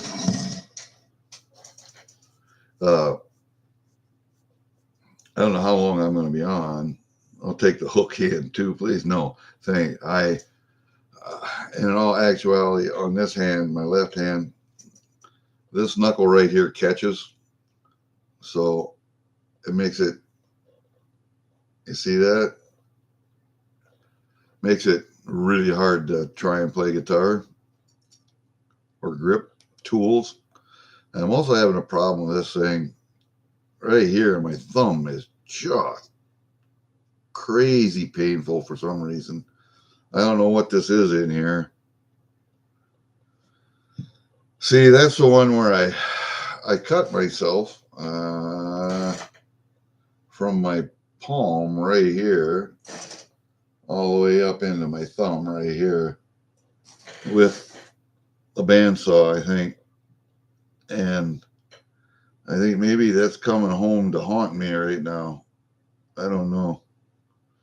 I've cut my hands more than I can count, so knives, tools, power equipment, doesn't matter. But yeah, we'll take that stuff will go out in the other safe. This stuff will stay here in this safe. And I have some stuff coming from Durbin Auction. I'm going to turn this light off while we're at it. There we go. A little bit better. All right. I got to go. I have to load my pickup, take it into Sacred Heart to the church in Osage. All the stuff that we didn't sell at the garage sale that my wife wants to get rid of, we have to load back in the pickup, take it in, and donate to their fundraiser for the church. So I got to do that yet today and haul that in this afternoon. What time is it anyway? 12:49, 1 o'clock. Yeah, so we're going to go for another 10 minutes, and then I'm going to go out and do that stuff. We'll let these pain pills kick in for a little bit. Back my pickup up the garage, load some stuff in there. I don't think it's supposed to rain. We have some clouds, but they're broken, so I don't think it's going to rain. And if it does rain, I'll just back the truck into the shed. Which shed am I going to back it into? I have stuff in the way. I have a four-wheeler and a log splitter down in the other shed. I've got tractor and a skid loader up here in this shed. And that shed up there, I got, I can move the lawnmowers and put it back in there. So at least it'll be out of the rain if I don't get it unloaded, and it does rain. So it'll be under a roof anyway.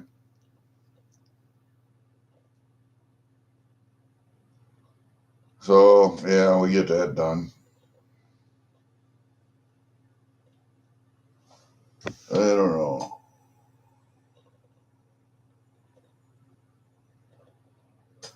No, man, don't do the thinners if you can help it. I mean, yeah, because every time that you go in for a surgery, then they'll say, "Are you on blood thinners?"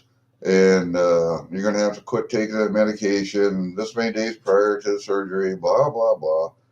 So you don't have a bleeding event while you're on the table. Okay, I understand that. They even ask you if you're taking baby aspirin. And no, I don't. I have no problems with blood clotting. Don't I don't need blood thinners, and I don't need head meds, and I don't need all this other crap you're trying to give me.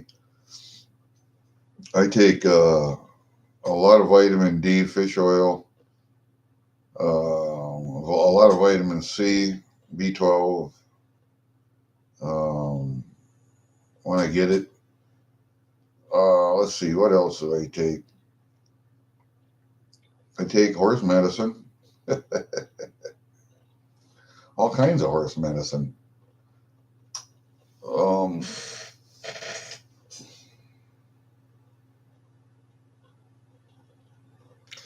I get big bottles of glucosamine chondroitin for horses, and then I just dose it for me. Um, I don't know if it helps. It might help to lubricate joints, so I got to order some more. As a matter of fact, Finish Line horse products. You can get it yourself. And I was also taking a muscle builder for young colts, and didn't seem to work because I wanted to build up my legs because my legs atrophied. That leg muscles atrophied when I was sitting in front of the computer for 7 months. With my ankle in a cast. So um, then I just decided that just going outside and walking up to the shed, back to the shed, to the mailbox, back to the mailbox, that was doing more good than the muscle builder. So I just quit taking that. I mean, I took it until it was gone, but then I won't order any more of that. The glucosamine chondroitin, I think I'll get some more of that. It seems to help with lubricity. I don't know.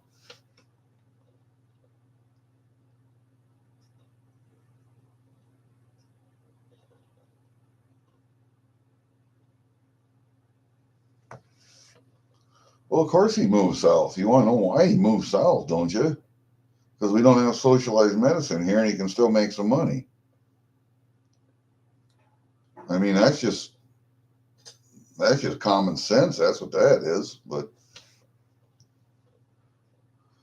once you have socialized medicine, and Canada has it, and there are a lot of people like it, and those are the people that usually can't afford insurance. Um, but that's what we have Medicaid and Medicare here for, which is the same thing as your socialized medicine, except yours is on a bigger scale. And ours is still an insurance based medical establishment. And you doctors and nurses can actually make money working in the field. But what I will say is that the insurance industry needs to be re-regulated and overhauled, man, because they're they're screwing the system. They're making tons of money, and everybody else is getting screwed. So I think the system that we have is good, but the insurance industry needs to be re-regulated, and that whole industry needs to be redone. That means medical insurance to start with, for damn sure. Car insurance, home insurance, all has to be regulated, and the medical insurance industry isn't as regulated as those industries are. So, or those portions of the industry. So, there needs to be some congressmen and representatives that will tackle that problem. Make insurance industry, medical insurance industry regulation a priority on their agenda. Okay, there are legislators that make tax reform a priority on their agenda. There are legislators who make whatever is their um, pet thing priorities on their agenda. So there needs to be a legislator that makes insurance industry re-regulation a priority on their agenda.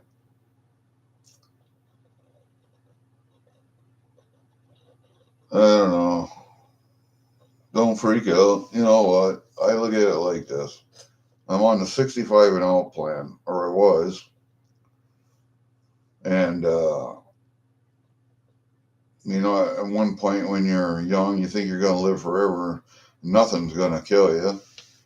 And then as you start to get into middle age in your 60s, hey, I'm on a 65 and out plan. It ain't going to make a difference if I die tomorrow or not. But I'm 68 now, and I'm on the extended warranty of the 65 and out plan. So now I'm looking forward to the next decade or two with mounting medical problems and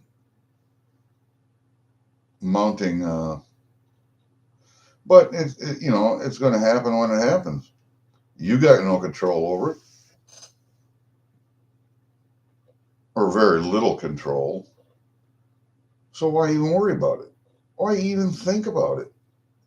Seriously, I don't really care one way or the other. The only thing that I hope, I know Pop likes it too. That's where I got the idea, buddy.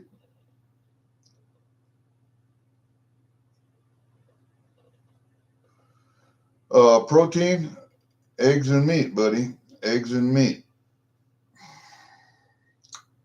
And try not to get store bought meat. If you have a local farmer you can get meat from, I would certainly do that. You know how it's grown, what goes into it. Take it to a locker, have it butchered, and there you got your meat. Get a chest freezer, keep it in there. You can dehydrate, you can make pemmican, you can do all kinds of stuff. But meat. Keep the carbos out of your body. Fresh fruits, vegetables, yes. Um, but meat and eggs, man.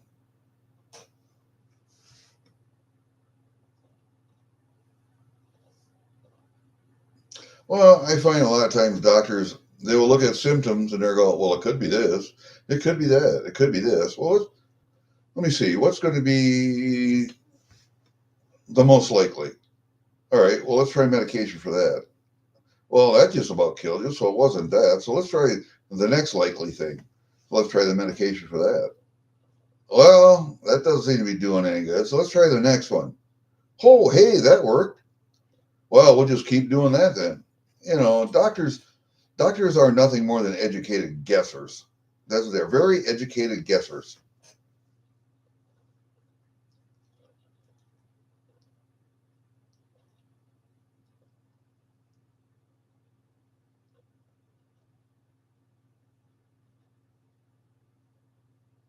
Yeah, it's all crazy, baby. It's right. As far as winter camping, are you're in Ontario, Quebec, Ontario? There's always street grates, buddy. With that tent right over a street grate.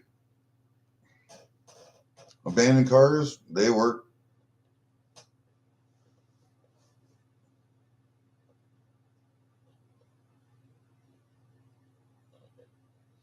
I'm kind of thinking, well, you know, you could always hop a freight train and come south.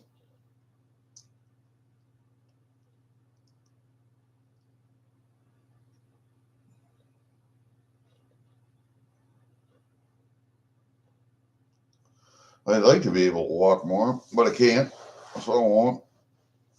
However, I quit eating a lot. I quit drinking before this surgery, and that helped a lot. I dropped, what, 10, 20 pounds down, so I'm down to 230.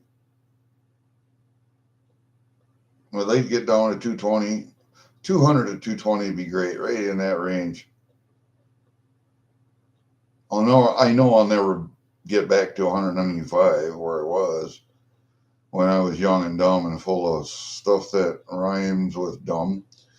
But um, yeah, if I can get down to 220, 210, that would be great, man.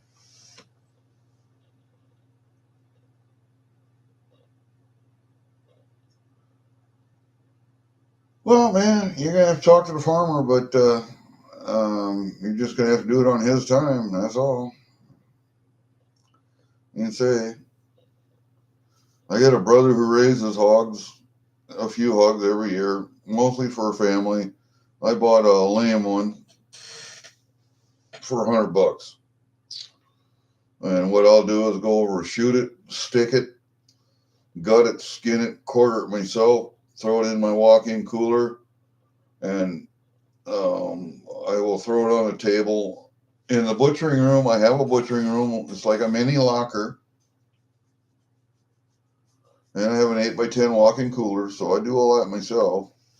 What I'll be doing is boning it. And so we'll have pork chops off the bone. We'll have hams off the bone. I'll take the bacons off, of course. But the only thing I'll keep on the bone will be pork ribs. And I'll use a hand saw for that. I won't use my big saw because I really don't want to feel like cleaning it up. And I won't put it through my big grinder, just that little. And my brother says 220-pound hog. Maybe I'm thinking 185, 190 is more like it, but we'll take it and weigh it and find out. My daughters want half, quarter each, and I want a half. So um, I'll take it in my butcher room and I'll bone it. Everything will get boned in there, and then whatever meat I'm going to take for ground pork, then I'll just take it in the locker and I'll have them grind it for me. That's little or nothing, and I'll package everything else up here myself. That ground pork, then I'll just throw it in the freezer in a pail because when it comes deer season, I like to mix 50-50 pork and deer. So we'll take that out, thaw it out, and throw it in with the deer.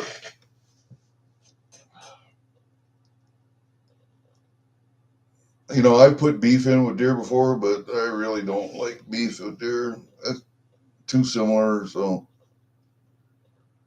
into the CUA, yeah.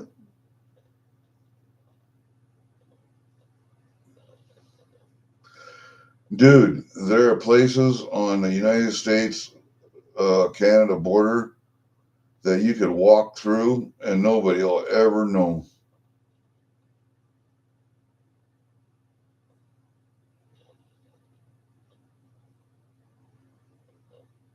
And it's one of the things that needs to be done is strengthen the border between Canada and United States, just like Mexico and United States. We really don't need a strong border in between Canada and the United States, but if terrorists are going to fly into Canada and then walk across into the United States, then we need a stronger border. It's not the Canadians I'm worried about. It's the people immigrating to Canada who infiltrate the United States is the ones I'm worried about. So we got that.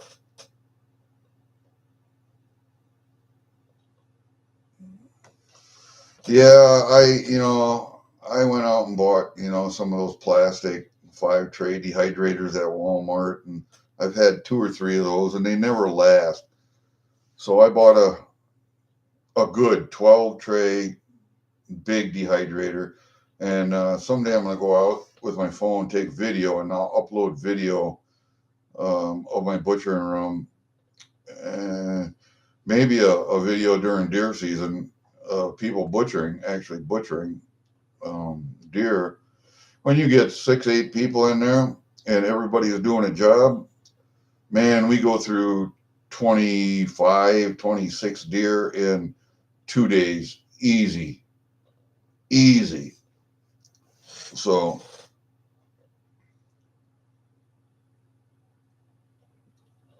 your Mounties were calling refugees tag. Well, they are.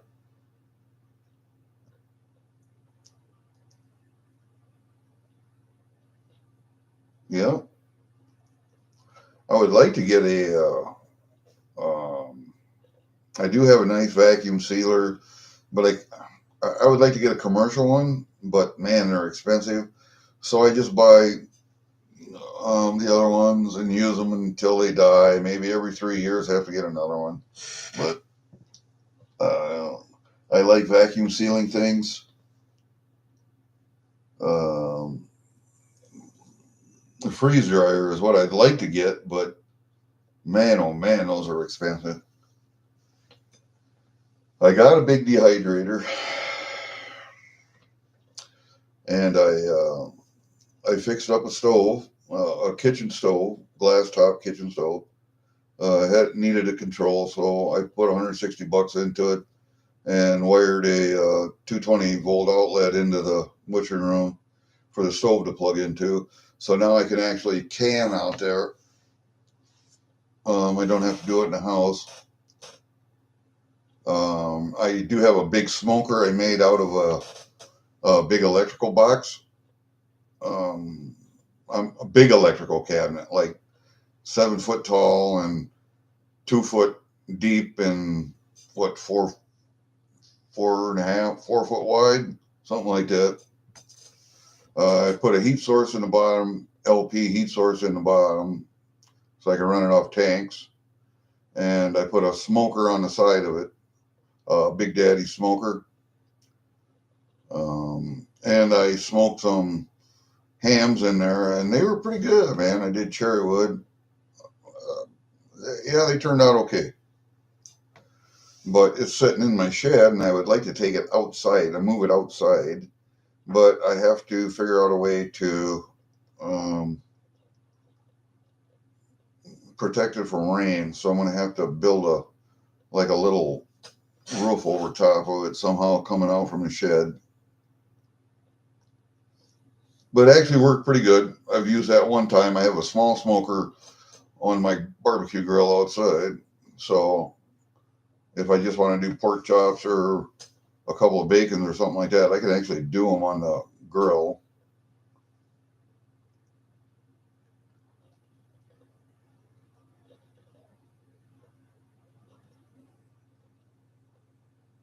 You bring the camera? Okay. Well, they're not Ziplocs. They're actually bags that you buy. They're a little sturdier than a Ziploc, but you cut them to length and whatever you're putting in, and then you put them on the bar to the vacuum sealer. Actually has a heat bar on it that seals it at the same time. So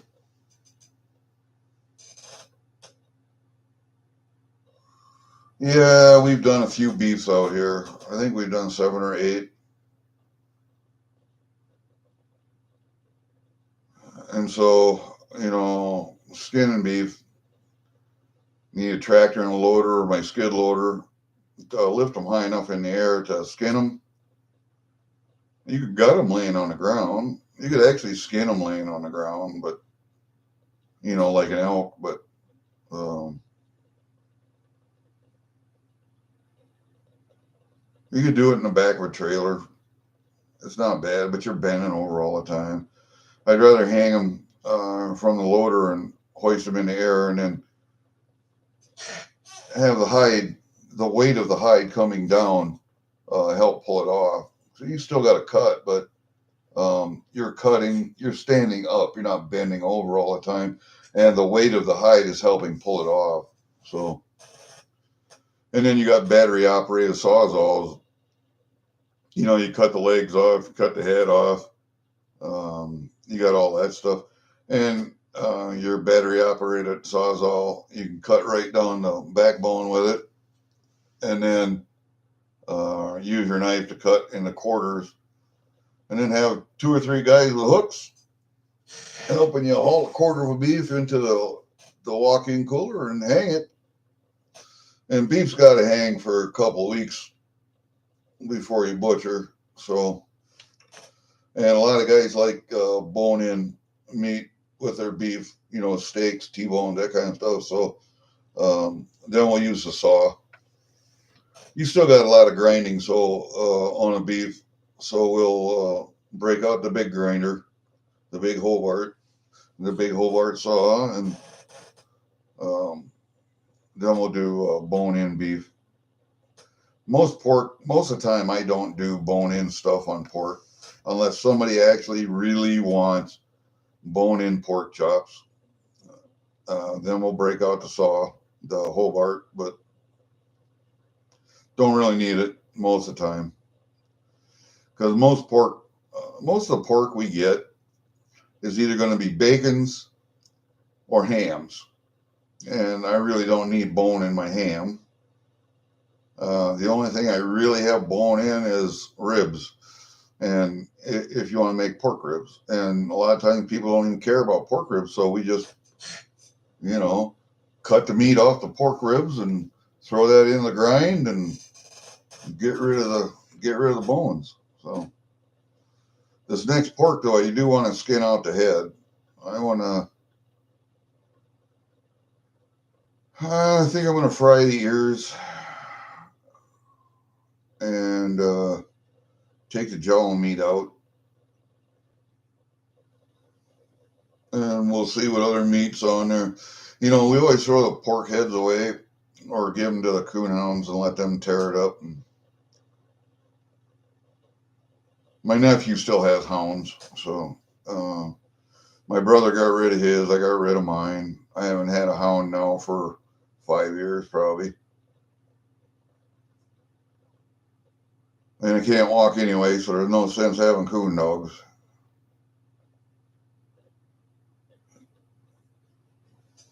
But yeah, when we butcher pork, is mostly deer meat, deer grind, and hams and bacons and ribs if you want them, and boneless pork chops. I like boneless pork chops. I'm sorry. I mean, I like Iowa chops, but I do like boneless pork chops.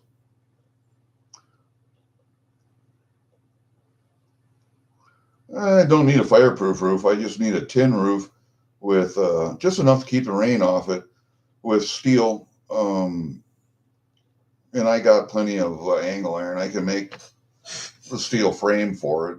It's just going to be an overhanging roof. That's all it is. Just an overhanging little roof. About, I'm going to say, 3.5 foot wide by 3 foot, 2.5 foot deep from the wall of the shed out, and then about 3.5 foot wide. And that's all it needs to be, just tin. And I got plenty of tin. I got plenty of angle iron. It's just, you got to go do it. That's all. And I got to put the smoker outside first before I do that, so I get it positioned right.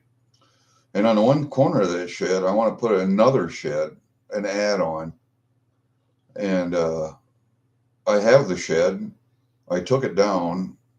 It was an inside office building in another factory. It's a 18 by 21 kind of square metal building. It had 4 foot high, or 4 cement block high was the base, and then it had steel on top of that. Okay, and everything else was steel, and a steel door on either end. And I want to add that on to the side of my one shed, and then take all of my metalworking equipment in there. And then where it is now, I want to turn that into another shop. All right, guys, I'm going to have to go to the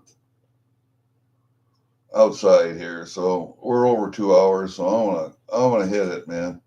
Corey, been nice talking to you. Couple days, I'm gonna be back up again with some more Durbin Auction stuff. If you guys haven't been to Durbin Auction, Monday, Wednesday, Friday, usually about 2 o'clock in the afternoon. Joe Durbin has a great auction. If you're looking for coins to fill books and Canadian stuff, and I got those coins from Belize and the Bahamas from his auction. There's some gold. Sold an old $2.50 Indian yesterday, which I wish I had the money for, but I didn't. And Diane's Cabin, Diane, his wife, she has her own channel, Diane's Cabin. Check it out, man.